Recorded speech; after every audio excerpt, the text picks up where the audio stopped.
Frediger, bonsoir. Yeah, man. Big up the man, gonna be with them from the last year, the first. I and I, Sam Frediger, up on the place. Big up the man called Original Baker. Brace up the fire. Walk one. Pardon? Ouais, ça veut dire bonsoir à Kingston.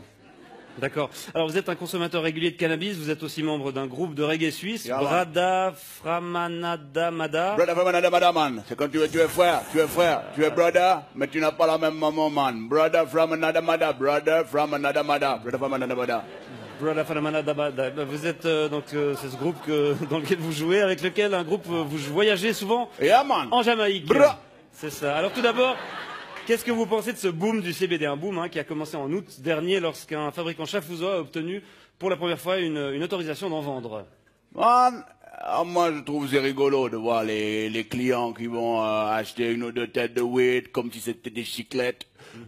Mais il faut dire c'est Baba et c'est Bobo et c'est Babylone. Babylone c'est la société qui est décadente et il les encourage à vendre ces produits qui sèment la panique, man. Ouais, la panique notamment chez les forces de l'ordre qui font face à un nouveau casse-tête. Yeah, man. Les pauvres policiers, man, ils peuvent pas faire la différence entre le CBD et la CNC, man. Là? La CNC Media, man. La ganja, la weed, la marijuana, la kaya, man, whatever.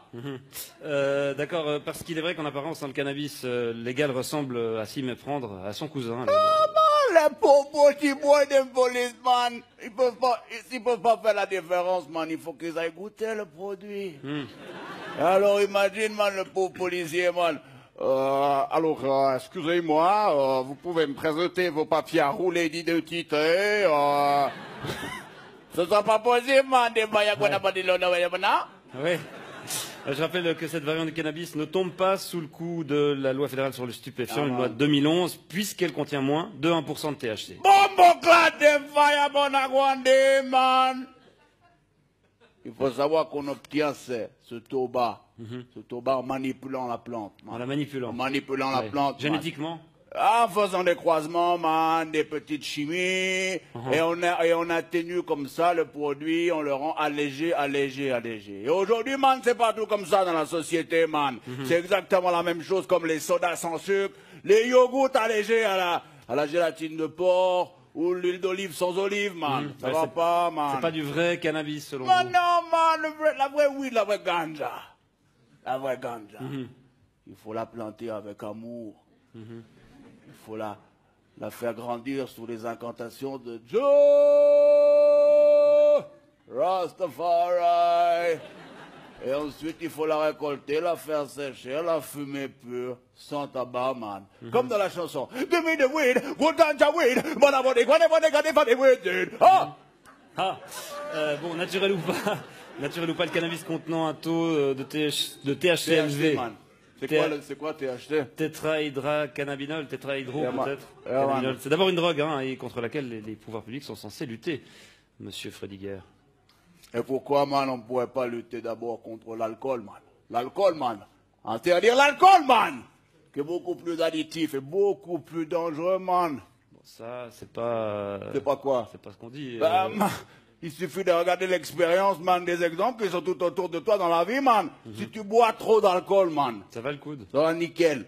Si tu bois trop d'alcool, man, tu vas commencer à dire des conneries. Ensuite, tu vas rouler des pelles à une inconnue. Ensuite, tu vas te battre. Ensuite, tu vas te retrouver tout nu dans la rue. Le sgeg galère.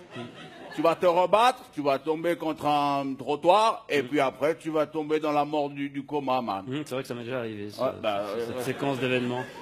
Alors que si tu fumes trop de weed, man, si tu fumes trop de weed, qu'est-ce que tu risques? Qu'est-ce que tu risques, man? La même chose. Non, man, tu risques juste de t'endormir. Et au pire, man, de lâcher une ou deux petites caisses, vite fait. C'est pas tout à fait ce que disent les spécialistes de la question. Man, mais ça me rappelle ce vieux proverbe jamaïcain, you know, man, when daddy smokes some weed, he's never spared. When daddy drinks some whiskey, it is gonna be more risky. Quand papa fume de l'herbe, il est tout calme. En revanche, quand il boit du whisky, ça devient un peu plus risqué. Exact. Ouais. Bon, en tout cas, on se réjouit de voir comment le marché du cannabis light va évoluer ces prochains mois. Je vous remercie d'être venu nous apporter votre point de vue, Samuel Frediger. Comment on dit au revoir en jamaïcain? Big up. Big up.